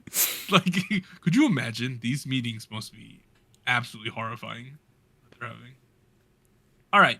We did have awards, right? Oh, nice. November 29th, Mama Daesang winners. BTS won it in the year where they didn't really promote as BTS. So Worldwide Icon of the Year, BTS. The icons. Song of the Year, New Jeans Ditto. Artist of the Year, New Jeans. Album of the Year, 17 FML. Oh. Kind of makes sense to me. Okay. I like Kinda makes sense. Yeah. In terms of Mama overall, I do have a list from Reddit of like the other awards so we could see some of them. Oh, shit. Okay. So we went over the day songs. Best male group 17, best female group New Jeans. That makes sense. Best male artist, so this is like a soloist, Jimin. Best female artist, Jisoo.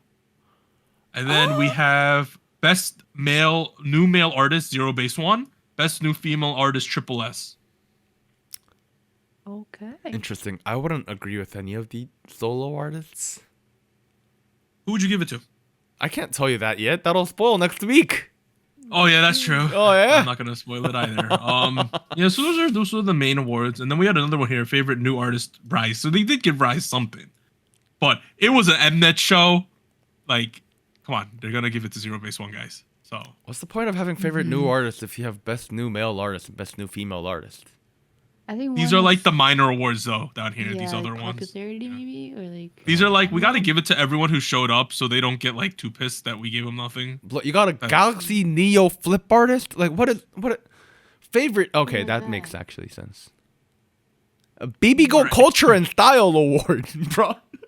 And then we had the Melon Music Awards, MMA. Oh yeah. Artist of the Year, New Jeans. Album of the Year, I-Vive. Okay. Song of the Year, New Jeans Ditto. Record of the Year, NCT Dream. What's the difference between album? Who the hell knows? Why are we giving record to an artist? So there's like a complete lack of 17 on here, in my opinion. But so here's some other awards that they gave out. They gave out Best Performance Male 17, Best Performance Female aespa. Let's see, the Best Soloist Male, they gave it to Jungkook. Best Soloist Female, Youngji got it. For what? Really? Yeah. Look go. Best music style. And then the I saw their performance. That makes sense why they performed. I like to see it though. Boy Next Door got the Global Rising Artist, so that seems like Rookie of the Year essentially for them. And then the top 10 artists, so their Bonsang, they gave it to G-Idol, aespa, BTS, IVE, Jungkook, LE SSERAFIM, Im Young-un, NCT Dream, New Jeans, 17. That's pretty fair, I would say. Maybe we're missing like Stray Kids in here or something. I like the effort to throw Im Young-un in there. Yeah. So gotta mix it up a little bit. Those were the major award shows. Next week, you could tune into the SojuTalk award shows where we're going to give out some awards. And we're going to give the Bag Fumbler of the Year, which is going to be great, guys. That's going to be the real awards show. That is given to not the artist, but the company, by the way. So we're not saying like the kids fumbled the bag. The company fumbled the bag. Yeah, production failure.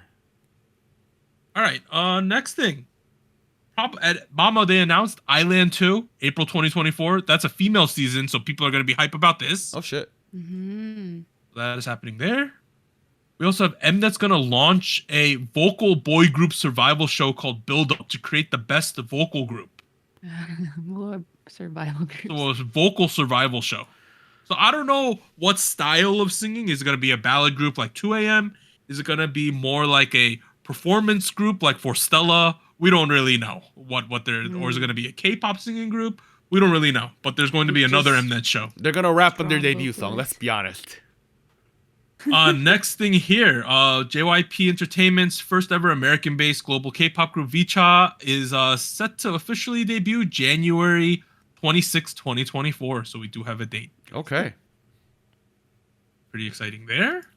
Next thing, we got Hui, Pentagon's Hui, gonna make a solo debut, releasing it in January 2024. This completely makes sense considering Pentagon's pretty pentadon. So that's gonna happen. That makes sense there. Sara from Uju Sonyo is going to have a solo debut early next year. Oh, that wow. completely makes sense as well. Really? I feel like it makes sense. When's the last Uju time Sonyo's kind of at the point where some of these kids are like, you better give me a solo, dude. We're just kind of like, we're old now. Better give me something. Why is Cosmic Girls not doing anything? It's been a minute. It's.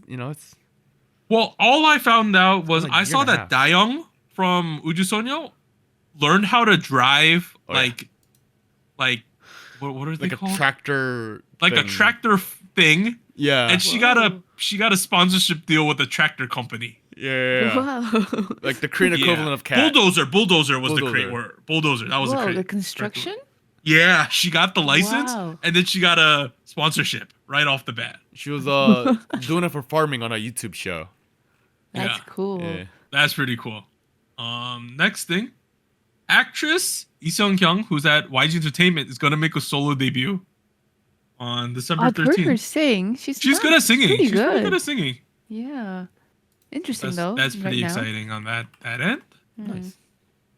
In terms of movement, G-Dragon has reportedly signed an exclusive contract with Galaxy. Galaxy is an AI metaverse company founded in 2019. Oh, Businesses applies AI tech to celebrities, athletes, and content. what? What is No, don't do this. No. what is this gonna be? No NFTs. Yeah, he launched NFTs on OpenSea in the past. So they're pointing out that, he has ties to this type of stuff. Oh, I don't know. G-Dragon with an AI company. 씨발 seems- 노래는 내놓으라고. Yeah. Additionally, B2B's Chansup has signed an exclusive contract with Fantagio as his contract with Cube Entertainment has expired. They will continue to support him. Well, Fantagio will support him in his group activity. So he's still going to be in B2B at Right. Cube. But his solo stuff is going to be handled by Fantagio.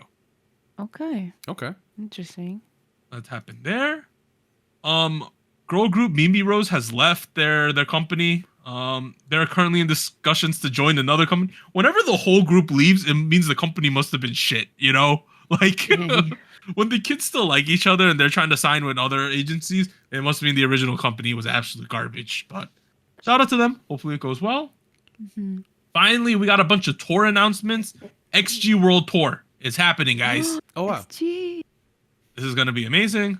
We additionally got Everglow is going to EU. So, they have a member named EU, but they're going to Europe now, guys. EU's going to hit you. Yeah, Barcelona, Paris, Amsterdam, London, Warsaw, and Berlin. So that should be exciting if you're over there. Hey. We got Bam Bam is making a tour in the United States. He's going to Oakland, LA, Dallas, Chicago, Washington, D.C., New York, and more. So that's pretty cool for Bam Bam.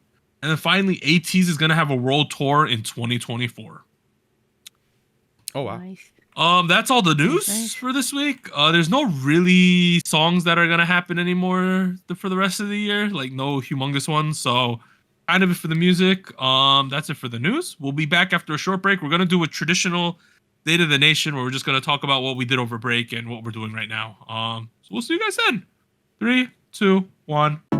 And here's an extra special shout out to all of our Fiesta Patreons on patreon.com. Bagel, Charles, Cotton Ball, Del Monic, Ellie, Tron, Gogu Mama, Honey Pools, Liam's Games and Toys, Luke Daniels, NJ Parks, Tyr, Siu Sumi. And thank you for joining Soju Talk, your weekly shot of K-pop.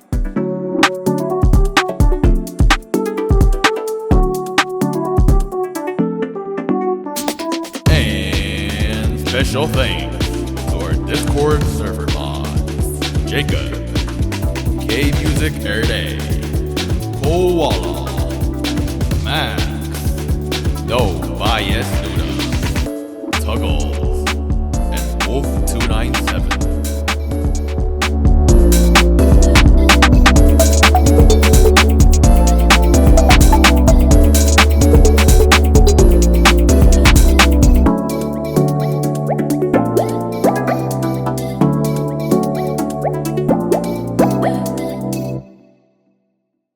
All right, State of the Nation, classic State of the Nation.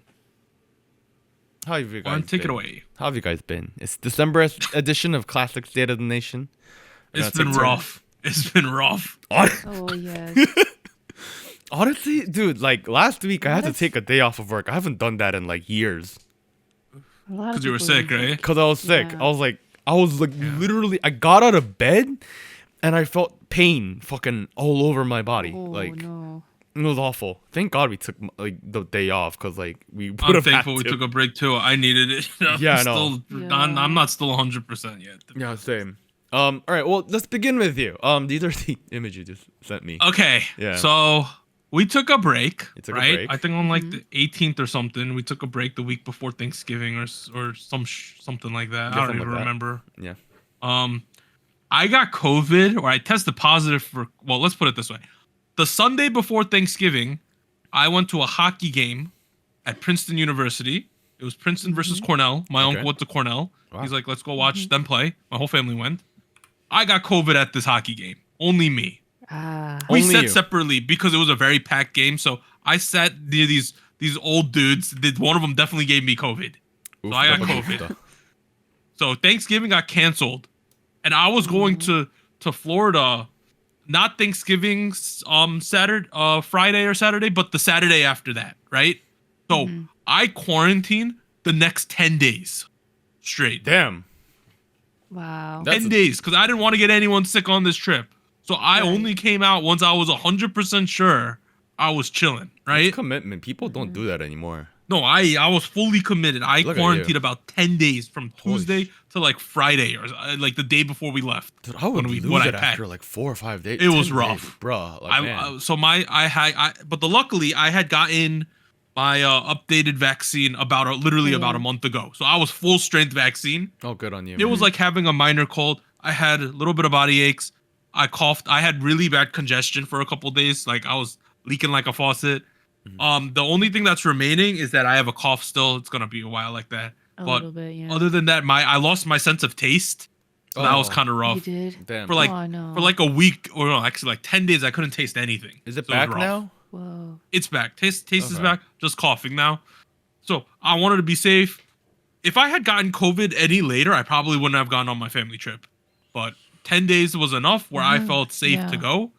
So so those 10 days, I literally just stayed in my room. And I ate some of my meals outside, but it was cold. So yeah. Yeah. So we didn't really have Thanksgiving. Like it was kind of rough. Oh, damn, that sucks, dude.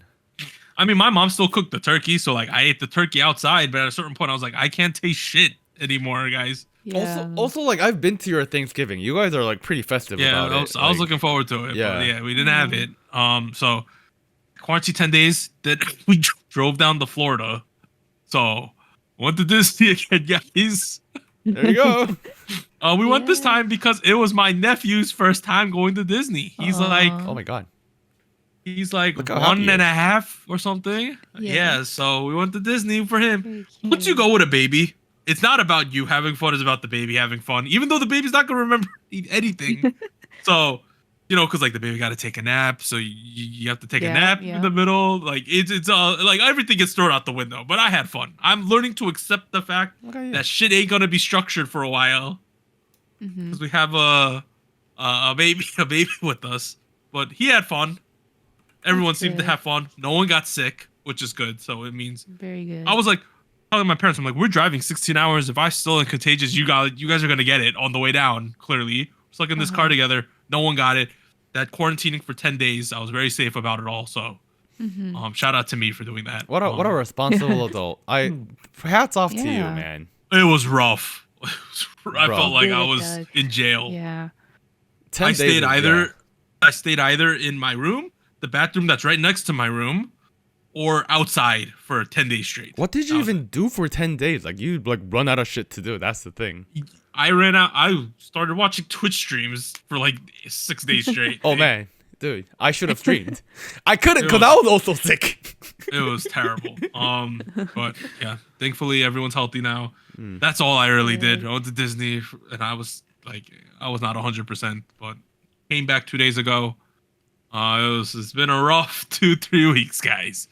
Basically, if you think about COVID plus all this traveling, I hadn't been sitting in my own living room for 3 weeks, dude. Oh man, it's been a minute. Oh my god. Think about this. You're sick with COVID for 10 days and you just go on a half a vacation real quick. Yeah. I haven't had a normal day in 3 weeks. Yeah, it's been a while. Well, It must be very tiring. now it's back to normalcy for you. I just need to chill because I'm not 100% recovered. Doing SojuTalk Kpop Podcast. That's normalcy. That's back literally to normalcy. That's literally all I did the entire break. Was had COVID, then went to Disney for 3-4 days, and then came back. That's it. Oh, well. Welcome back. I'm glad you're feeling better. Yes. I'm glad you had fun at Disney. Slowly getting better. Hi. All right, what is this? You sent me a very low resolution image, by the way. I'm gonna find a better one. I was not looking for the best quality one. Yeah, ma'am, it was 200 pixels tall. What's going on here? You're good. I'll find one. Okay, well. What we're looking at here is a track list for the new Silica Gel album coming out next week.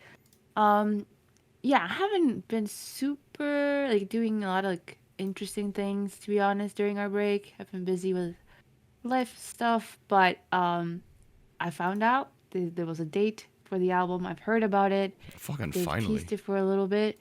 The track list came out in November, actually, because they did an event in November where they played all the new songs and also had an encore of previous hits. I watched a majority of the fan cams of that, but obviously they didn't record the new songs. I'm very excited for it. It's coming out the 20th. And yes, I think this is slotted to be one of their major albums. There's a full length. It's a full length album. There's their second full length album following their first in 2016, I think. Yeah. And actually, I'm a big fan of their first album too, because it has a lot of... It's a very different sound, I will say. Their sound has definitely evolved if you compare the first album into what you're going to probably hear in the second one. But a lot of good stuff, a lot of great songwriting, composing. Very interested based on the track list. They have a lot of interesting names. There's a song in title in Spanish again. Soñar? Spanish reason. No, it's the second one. Eres tú. Eres tú. I'm surprised you can read this. It's you. So we'll see what that's about. Me gustas tú. Eres tú. Yeah. I think it will be interesting. They have already performed one of the title tracks, Apex. They did it on what is that channel? It's a YouTube channel called live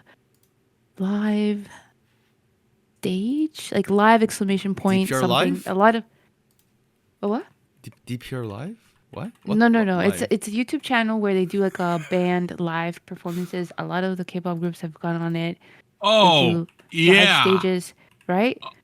It's called It's live. live. It's live. It's live. There it is. Yeah. Yep, they've been on it recently, in the past week. Yes, they and have. Last 3 days ago.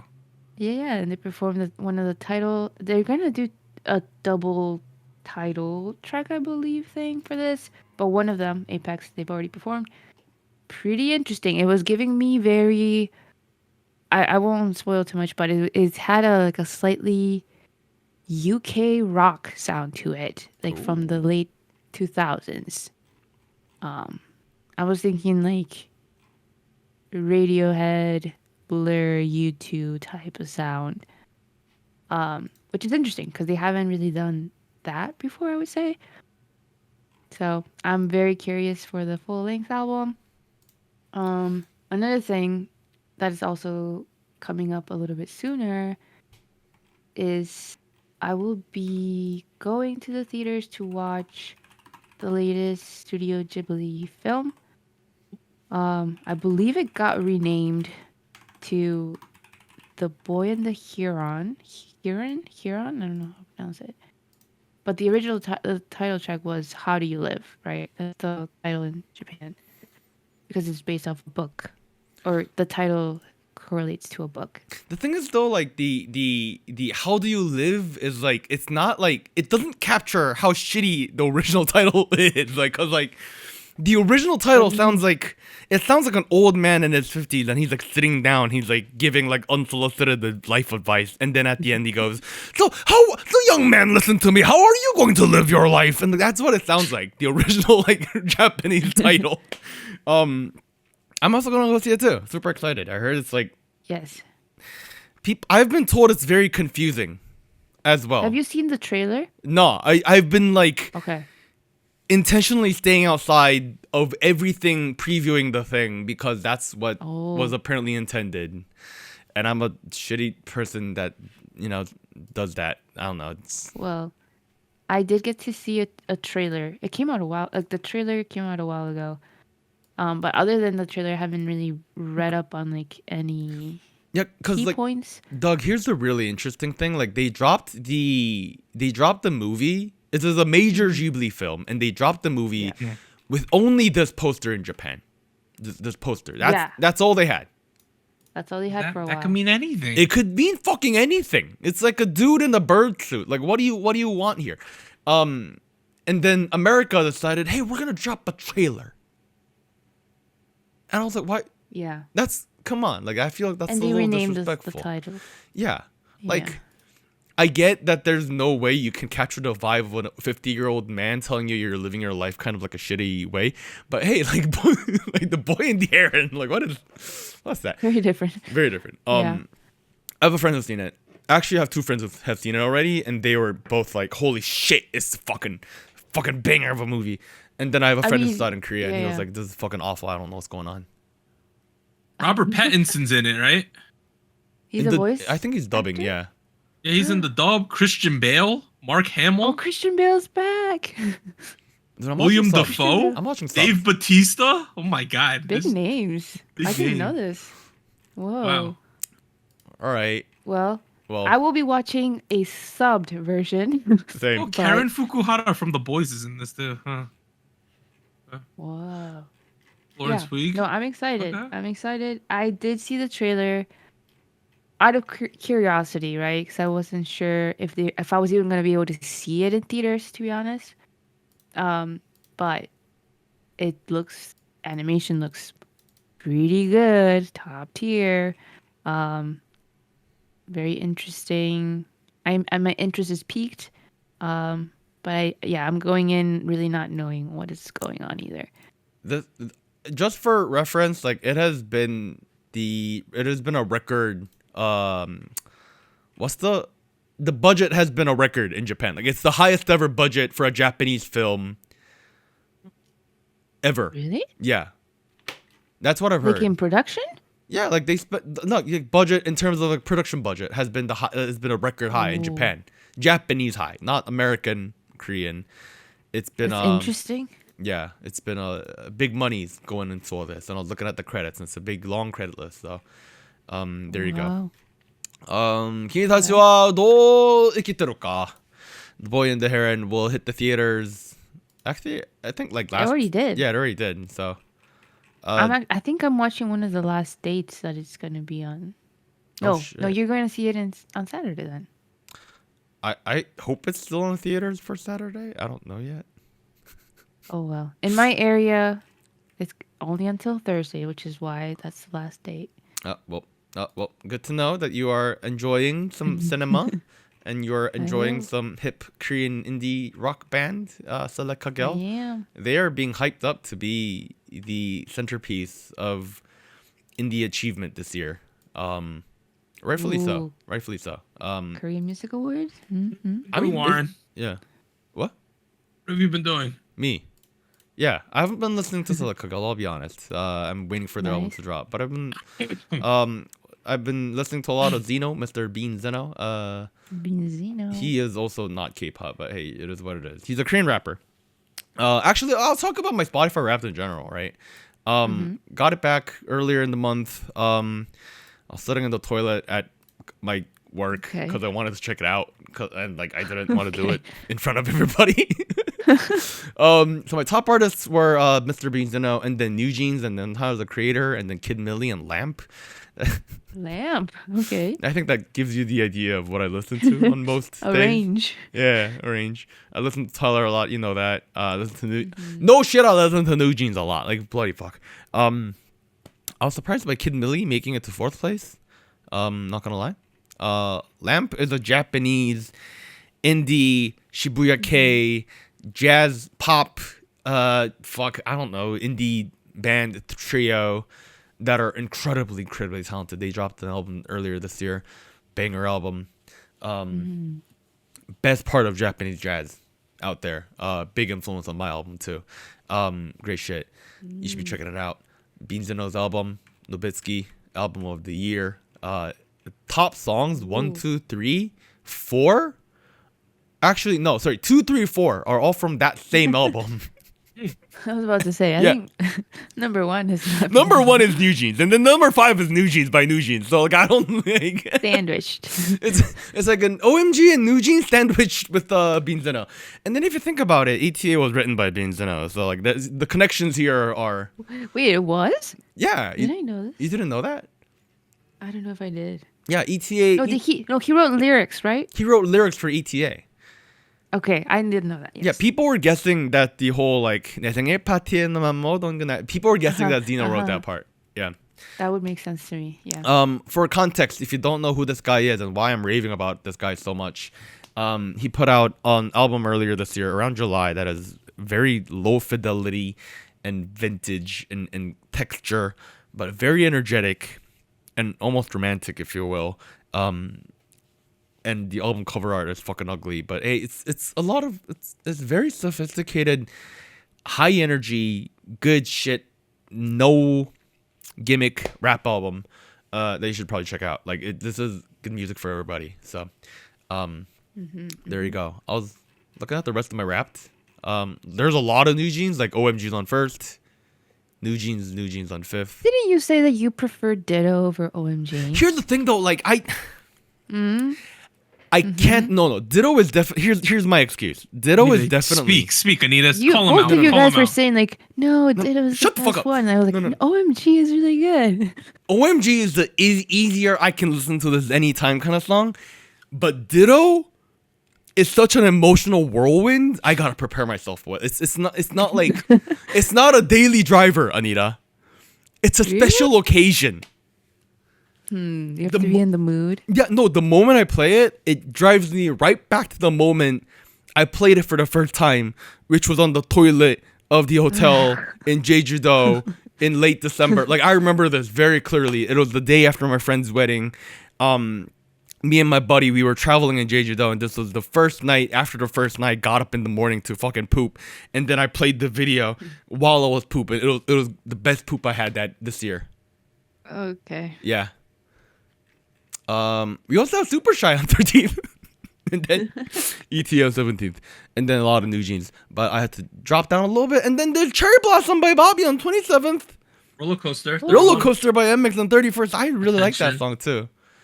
Yeah, and then Attention starts appearing, which is not even from this year. Like, you can see that I'm clearly biased. Scrolling further. Oh, Eve LeSurfin and the Bluebeard's wife Rover. is Rover. I'm coming over. Rover on 54. Rising by Triple Triple S on 55th. Better Things. Espa. Better Things is a good song. Wait, where's the other one? The one featuring Novice. Oh, man. My World? Yeah, My World. That's a banger, too. Oh, welcome to My World 64th, right there. There you go. Espa double whammy. What else is there? Drowning by Bobby. Puppet Show by XG. Broken Melodies by NCT Dream. That's also a good one. Show. Party O'Clock, Spicy, Moonlight Sunrise, Love War. Mina, I will admit, a lot of the songs that end up on here are songs that we cover for extended weeks. We did cover Rover for a while. I mean, I also enjoyed it too. Rover was great. It was a good song. Great. But like Sweet Juice on Purple Kiss, it's on 85th, and I honestly think a big part of that was me trying to figure out what I don't like about the song. No, there is something to when we listen to songs for the podcast. I'm like, I don't like this, but I can't tell why. Like, it takes a while. Yeah, no. You gotta analyze. Shooting Star on 91st. That's Can we get a new Jeans tour soon, guys? Please. Please, I will go. Please. I'll go too. I will be there. I'll be there. That's like the only artist, like, because realistically speaking, IU's never gonna do a US tour, sadly. But New Jeans is like the one group that I'll spend a lot of money and go watch that. The rest of them, it's kind of is fire. Bangers. Honestly, she would have been the perfect person for that K-pop ultimate K-pop thing. Yeah. With Psy and Patty Kim. It happened? It happened already. It happened. Okay. It went off with a whisper. I didn't hear any news out of it. No, Like, someone nothing. someone I've been on a couple dates with actually was there, and she was What'd they telling me she was having fun. She told me it was a fucking banger of a time. Okay. Yeah. That's good. Cool. I was like, damn, I should have gone. And she was like, yeah, you should have gone. Man, I missed out. Yeah. That it? I think that's it. That's Well, it. All right. If you want to hear more about what we've been doing, or if you want to vote in the upcoming SojuTalk Kpop Awards, please come join the Discord. You'll find the link somewhere in the thing. Discord.gg/SojuTalk. There you go. Wow, you what go. an easy to remember link URL. SojuTalk is spelled with SojuTalk. This has been SojuTalk, your weekly shot of K-pop. I've been Warren. Yes, it is. I've been joined by Duggan and Anita. I'm trying not to talk much. I'm about to cough my head off. Oh, no. I'm the COVID kid. Yep. I'm the RSV kid. Boogers come out of my fucking throat when I cough. It's great. All right, we'll see you guys next week. Yo, Bag Fumbler of the Year is going to be the one that's up today when you're listening to this. If you're listening on release day, join the Discord. Vote for who you think fumbled the bag the most this year, Let guys. us know. Let us know. what you think. Okay. Okay. See you guys. Bye. Bye.